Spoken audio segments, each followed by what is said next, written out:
you got something that says you didn't do this robbery, this is your chance to talk to us. Okay, good cop. No, usually I'm the prick. You look like the prick. I am. Here's the hard truth.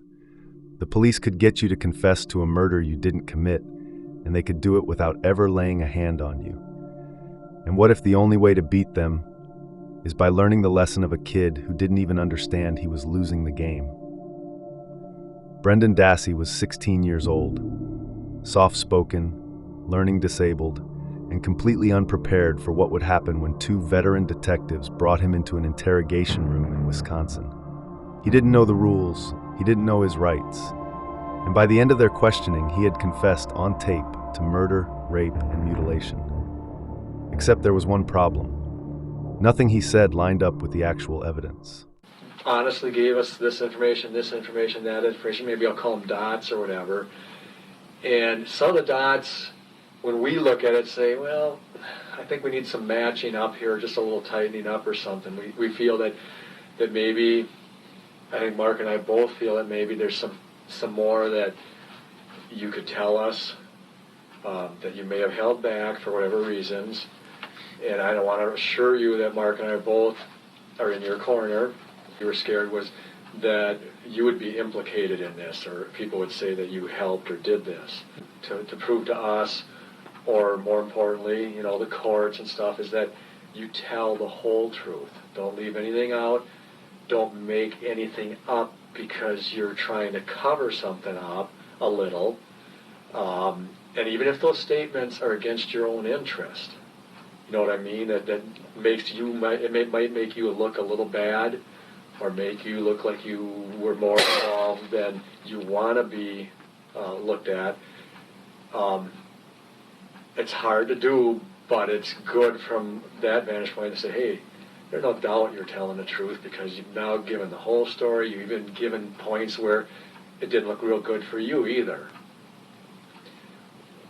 Or maybe change just a bit to maybe looking at yourself to protect yourself a little. From what I'm seeing, even if I fill those in, I'm thinking you're all right. Okay, you don't have to worry about things. Okay, no matter what you did, we can work through that. Okay, we can't make any promises, but we'll stand behind you no matter what you did. Okay, we can know what happened. They'll tell us exactly. Don't lie. We can't say it for you, Brendan. Okay. Well, that morning he said that if he wanted me to come over like at 6:30, and he had the fire started because he wanted to burn some tires, and so he had it started. What did he say to you? That's when he threatened me that if I would say anything, he trusted me or something. Why did he have you come over there?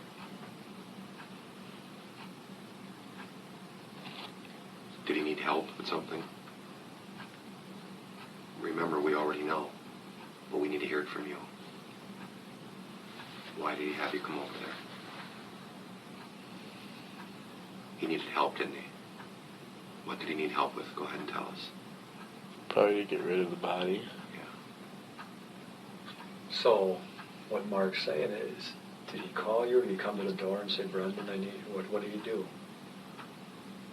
He came over. Tell us what he told or asked you to do. He said, hey, Brendan, you want to help me do something? Okay, keep going. And I said, sure, and then later I came over there and... What time did he come to your house? About...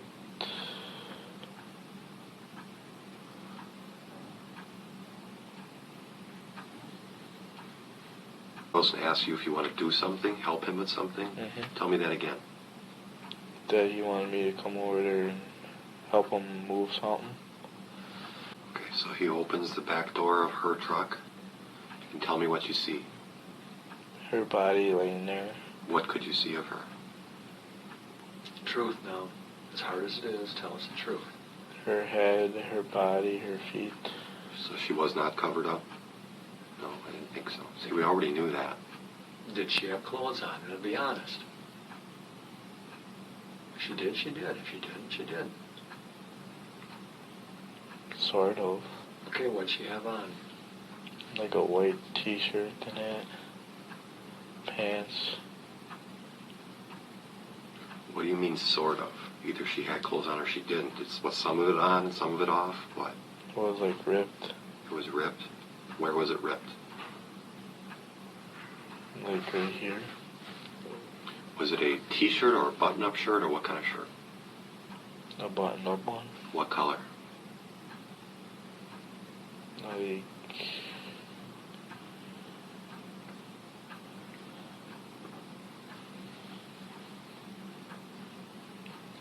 Like a black one. Okay, before he just said there was a white t-shirt. She had that on too? Mm-hmm. Underneath that shirt? Yeah. Okay. And in the other interview you said it was blue. Do you remember what color it was? If you don't remember, say you don't remember. Don't you ask him a question? Who is this or what? Yeah. Okay. Tell me what he said. He said that it's a girl that he was kind of peed off at. Did he say who it was? Teresa Halbach. Today, we're breaking down exactly how that happened. How police used legal but deceptive tactics to manipulate a false confession out of Brendan Dassey. And then we'll show you how one man, in a completely different case, flipped the script by refusing to play the game. What you're about to learn might be the difference between walking out of that room or never seeing the outside world again. It's March 1st, 2006. Brendan Dassey sits alone in a windowless room at the Manitowoc County Sheriff's Department. He's not under arrest, he doesn't have a lawyer, he doesn't even understand that he could have one. Detectives Tom Fassbender and Mark Wiegert enter the room, cameras are rolling. For the next 4 hours, they speak to Brendan like they're his friends. They tell him he's doing the right thing. They say they already know what happened and just want him to fill in the blanks. They repeat this phrase over and over. It's okay, Brendan, we already know, just tell us the truth. But the truth they want, it's not what Brendan saw, it's what they want him to say. This is a tactic known as the Reed technique, a controversial but widely used method of interrogation that focuses on psychological pressure instead of physical coercion. It's legal, and it's designed to break people down. Strangely enough, it's not used in most countries around the world because of its major design flaw. They begin by using what's called a minimization technique, saying the crime isn't that bad, that people will understand, that things will go easier if he just admits it. Brendan, scared and confused, starts nodding. He repeats their suggestions back to them. At one point, they even feed him a critical detail, that Teresa Halbach was shot in the head. Brendan hadn't mentioned it. There was no way he could have known, but once they said it, he parroted it back. This happened over and over again. Okay, to this point now, I think we're pretty close to the truth. How close are we, Brendan? Pretty close. Okay, then give us the little parts that we don't have yet up to that point. Stephen, there's something in there we're missing. You heard her. I have a feeling he saw you, you saw him. Something in here that we're missing. Because, we're not idiots. I don't see him coming over to the house and asking you to help unless he knows you know something. So tell us what you knew, that he knew. It's okay, Brad. We already know. I think you went over to his house. Maybe you asked him to get his mail. Something in here is missing. Well, when I got the mail, there was like a envelope in there with his name on it. All right. Okay, now we're going. But what did you do? I knocked on the door and he answered it. Yeah, and then what? I gave it to him and then I left. Come on now. You just heard screaming over there. You're making this hard on us and yourself. Be honest.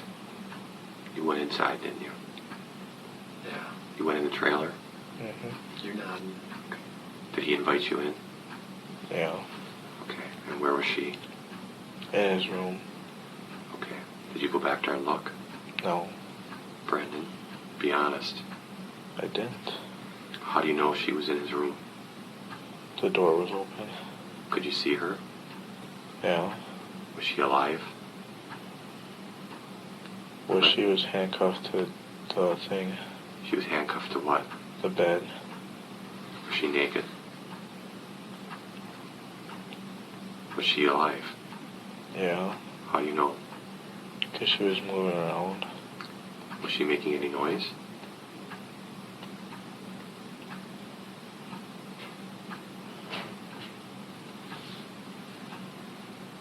It's all right, bud. Yeah. What was she saying? Screaming for help. What was handcuffed? Her hands or her legs or both? Both. And what were they handcuffed to? Like the hand, like there's round poles on each side. Okay. On his bed. And you're getting there, okay? Let's back up again. All right, I'm just going to come out and ask you. Who shot her in the head? He did. Why didn't you tell us that? Because I couldn't think of it. Now you remember it? Tell us about that then. Daddy shot her with his .22. You were there, though. Yeah. Where did this happen? Outside. Outside. Before. Tell me when it happened. When we sprung outside to throw her in the fire. Okay. So let's back up. Okay. So I want to go through this. Okay. So he stabs her and chokes her. Mm-hmm. And then you do what? I helped tie her up. Okay. And then what? Then we, You cut her throat somewhere in Yeah. there? Yes? yeah, And then what? cut off some of her hair. Okay. And then we brought her outside and shot her. Was she alive when you shot her? I don't know. Where did you shoot her? In the head. Who shot her? He did. How many times? Twice. In the body too, or where else?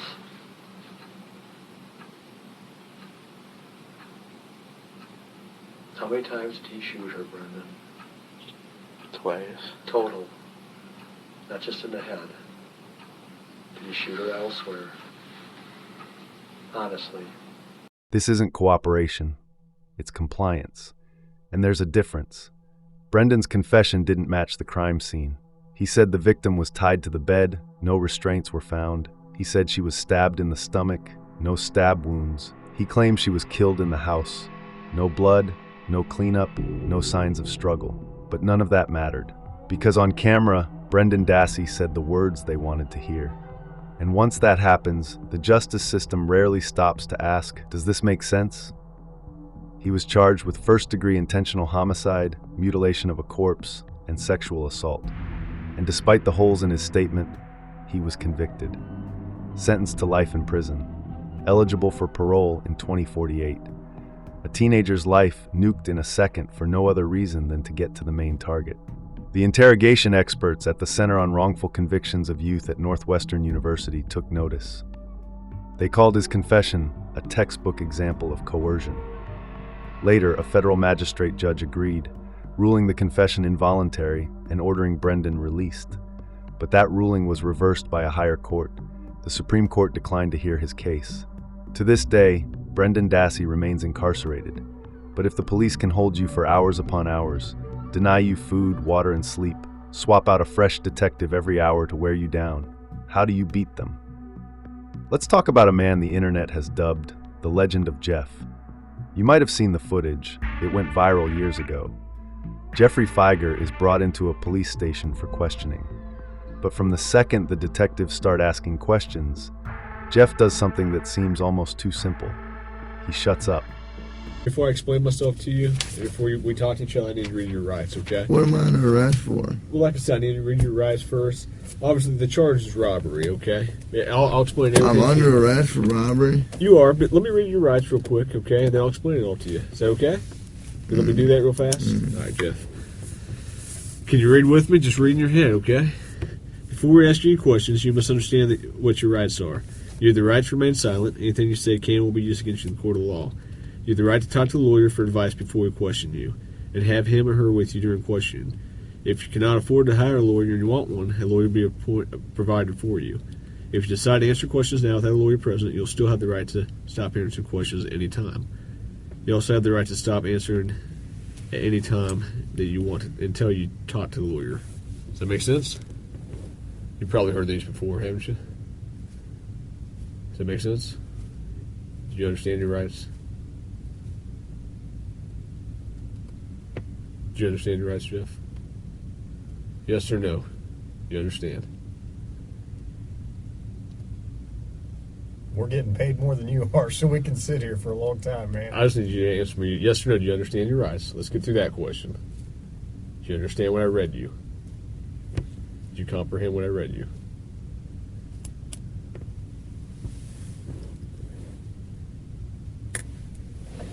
Jeff, I'm just here to talk to you and figure out what happened and move you on out of here, at least some of it. So do you understand the rights I read to you?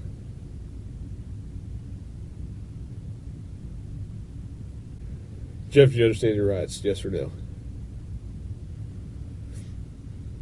I'm not asking if you want to talk to me at this point. I just want to know, do you understand what I read to you? So am I under arrest? Yes, you're under arrest. Get me back to the cell. I don't talk to you motherfuckers. Okay, fair enough. Detectives ask him some basic questions. Does he understand his rights? Things like that. Still, silence. They try again. They try small talk. They try to make it seem casual. They even try the same we already know tactic. But Jeff doesn't budge. He invokes his Fifth Amendment right, the right to remain silent. Jeff demonstrates mastery of knowing your rights. You have the right to remain silent, and you have the right to an attorney even if you can't afford one. And the dirty little secret is that police officers conducting an interrogation hate this. Because the second you invoke your right to remain silent and ask for a lawyer, and you stick to it, they're not allowed to question you further without your attorney present. They must end the interrogation and go call a public defender. Now, did Jeff remain completely silent? No. But he didn't incriminate himself either, and kept his conversations to a minimum, and often ended with a joke. You want a Coke? Yeah. You gonna be able to pop it open, or you need me to? Yeah. I need methadone. You need methadone? Yeah, you guys can get me that methadone? I don't have any. Do you have medication for it, or a prescription for it? Or? No. What do you need methadone for? Because I'm a fucking junkie, and you guys, I can't get no methadone. I'm gonna go through withdrawal here in a minute. Where do you usually get your methadone from? I don't get it. I get heroin. How long you been using heroin? Long time, buddy. 10 years? 15 years? I hardly been alive that long. What are you trying to talk to me about here? Talk to you about what happened last night. Look, here's the deal. Either you're in a bad set of circumstances, or you went and committed an armed robbery last night. Yeah, right? I'm in a shitty, wrong place at wrong time, obviously. I didn't commit no fucking armed robbery. All right, then let's talk about this. Let's I not don't have keep nothing. up I the don't talk act. to the police, man. I think it's in your best interest to. How? Man. I don't talk to you're the sitting police. Here, okay. I've been through the system, buddy. I know how I know it you works. have. I know you have. You're Jeff. not my friend. I'm not your friend. You're trying to fucking get me. Or you're No, trying I'm not trying to get all you. you're trying to get is some fucking stupid ass fucking confession, and you're not going to get one. Jeff, I'm not going to get a confession out of you for nothing. Exactly, because I And didn't I'm do not nothing. trying to get a confession out of you. Okay, I'm going to tell you, I didn't commit no armed robbery, and y'all ain't got no fucking evidence saying I did. Let me go. All you did is find me sitting in my buddy's house, because my fucking buddy's dog's going ape shit. I go outside, there are cops everywhere, and they spotlight me. They say, "Come here." I say, "What's up?" They search me. They ain't find nothing. What's Let up? me read this. No. Yes. Because I'm not going to sign it. You don't have to sign it. But let me read it for you. Okay? I'm not signing nothing. You don't have to sign it. Let me read it. You heard it earlier already. You've been through the system. You know it. It ain't going to change a thing. You're still sitting here. Warning as to your rights guaranteed by the Miranda decision of the Supreme Court of the United States. You already read it to me earlier. I know we did, but I'm going to read it to you again. Thanks for the coat. You're welcome. Before we ask any questions, you must understand what your rights are. You have the right to remain silent. Anything you say can be used against you in court. You have the right to talk to a lawyer for advice before we question you and have him or her with you during questioning. If you cannot afford a lawyer and want one, a lawyer will be provided for you. If you decide to answer questions now without a lawyer present, you will still have the right to stop answering questions at any time. You also have the right to stop answering at any time until you talk to a lawyer. Do you understand the rights I've explained to you? Oh. Huh? Yeah. Okay. Tell me what happened last night. Plain and simple. Your side of the story. I'm not talking to you. I'm a lawyer. All right. This is what I don't understand.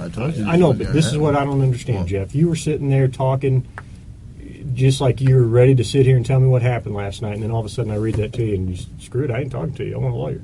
I don't understand that. What changed just in the... Because I told you what... I already told you what happened. You didn't.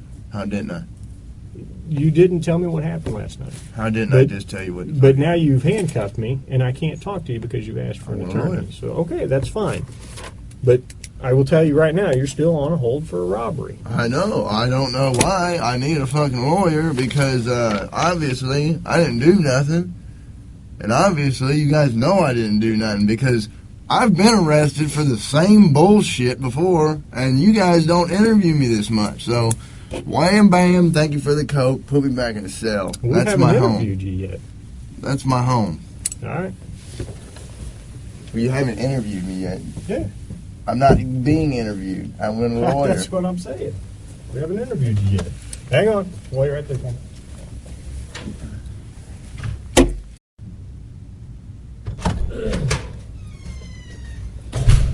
What's that? Just my phone.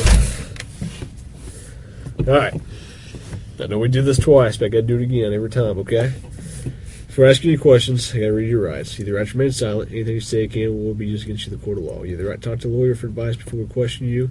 Have him with you during questioning. If you cannot afford to hire a lawyer and you want one, a lawyer will be provided for you. If you decide to answer questions now without a lawyer, you still have the right to stop answering questions at any time. Do you understand that? Yeah. Okay. Go ahead and sign there. Let me take your gift off. Look, I'm not signing nothing. I don't want to Okay, you don't have to sign anything. You understand your rights, though, right? Yeah. That's all I need is a verbal yes? Yeah. Okay. So when's this coke gonna be here? Or is that just a fairy tale? It's coming. He's getting it right now. He'll be here in about 2 minutes. He has to walk to the soda machine. You know what? I'm not answering any question. This is bullshit. I'm happy to help you out. You can't do me, man. Oh, I can't. Can I have my butterfinger, please? Just finish your coat first.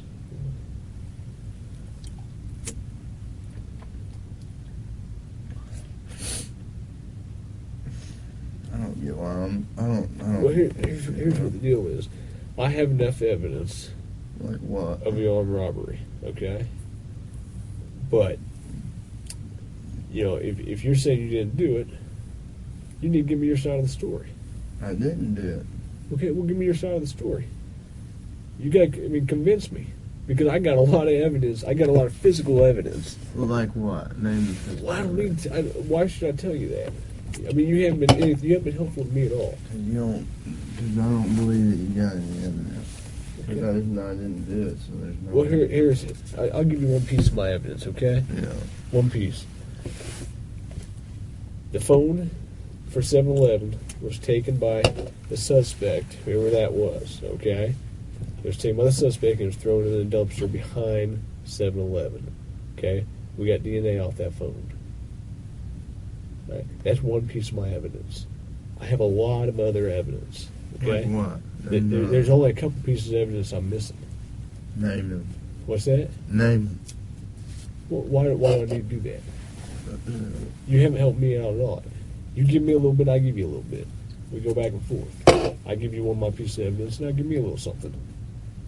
All right? What time do you get over to Aaron's house?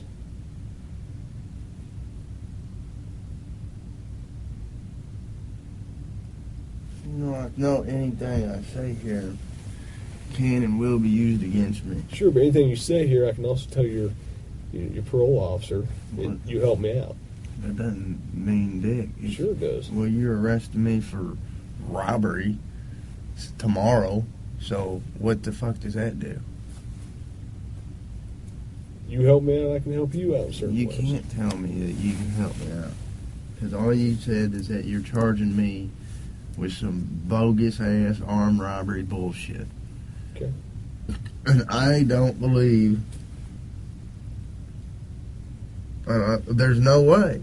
I didn't do it. There's no way. How drunk were you? Were you drunk? No, I was pretty sober. So you're in your right mind. You remember everything about the night, right? So you couldn't have done something not remembered. You couldn't have gone and robbed the place and not remembered? Fuck, no. Okay, so you would remember if you robbed the place. Okay. What about Is this all being recorded, huh? And written down? I'm not writing anything down right now. But they are. I Right? don't think there's anybody watching it. The guy that brought me the cokes writing reports. You asked me to bring you up here. I was done talking to you. If you want, why don't we just talk about the gun? Let's start there. Okay. I don't fucking have a gun or own a gun. Okay. I don't think you do. I know you don't own one. Okay. But I need to know where that gun came from.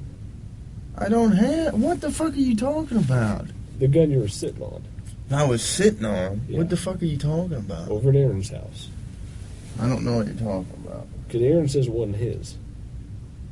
I don't know what you're talking about. Like I said, you give me a little, I'll give you a little. Alright? I got a lot more I can tell you about the whole thing. But you got to help me out, too. I don't know what you're talking about. So I'm willing to go to the prosecutor, I'm willing to go to the parole officer and say, this guy's a good guy, he helped me out. He didn't do anything. Hey, you know what? I've been doing this a long time, man. I haven't. I've been doing this a long time. Me too. I know. I remember back in 2002, I was on the case. I worked that case as a patrol officer. Okay, I've been doing this a long time.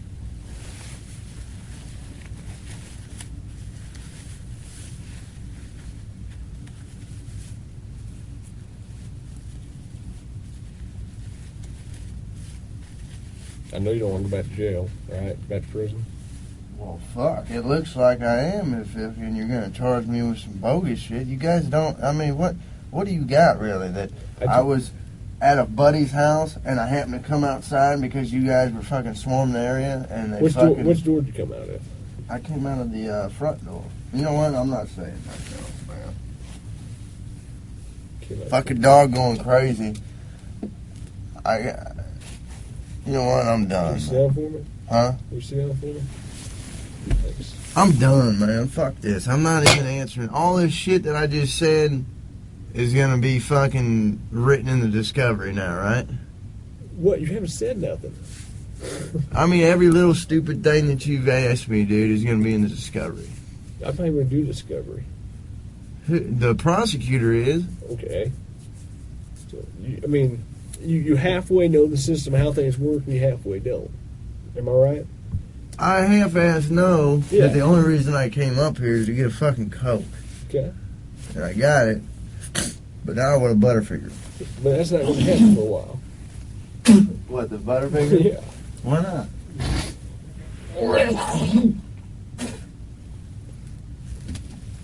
I need to go to the hospital. I'm coughing up blood. Okay. Let's go to the hospital.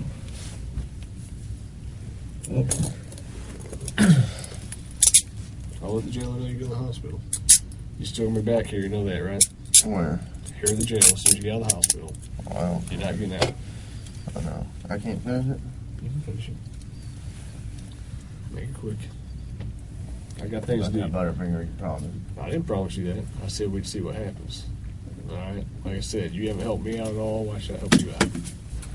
I got you a soda. That's good enough. Jeff walked out of that interrogation room a free man because he knew the rules and refused to play the game. Here's the basic police interrogation playbook. Police are legally allowed to lie to you during an interrogation.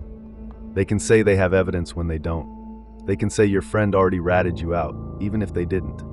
They can make promises they don't have to keep, and even suggest you'll get a more lenient sentence, which they legally cannot promise, but suggestion is that little gray area. And unless you understand your rights and assert them, you are playing a dangerous game. Brendan Dassey didn't know better. He thought if he just told them what they wanted to hear, he could go home and watch WrestleMania and continue on with his life. Instead, he was arrested and carted off to the county jail with grown men. That's the danger of confusion in an interrogation room. That's how innocent people end up with life sentences. And that's why the legend of Jeff matters so much. Because Jeff didn't get lucky. He got smart. He knew his rights, and he exercised them. He didn't explain. He didn't negotiate. He didn't guess. He kept his words to the minimum that he needed to say and invoked his rights. It was as simple as that. So if you ever find yourself in that room, sitting across from two detectives who say they're just trying to help, or even better, they're your friends, remember Brendan Dassey, and remember Jeff, because only one of them left that room with their future intact. And if you want to understand just how common these wrongful confessions really are, check out some other videos on our channel, where we break down the most chilling interrogation tactics ever used against innocent people. Because once you know the playbook, they can't run it on you.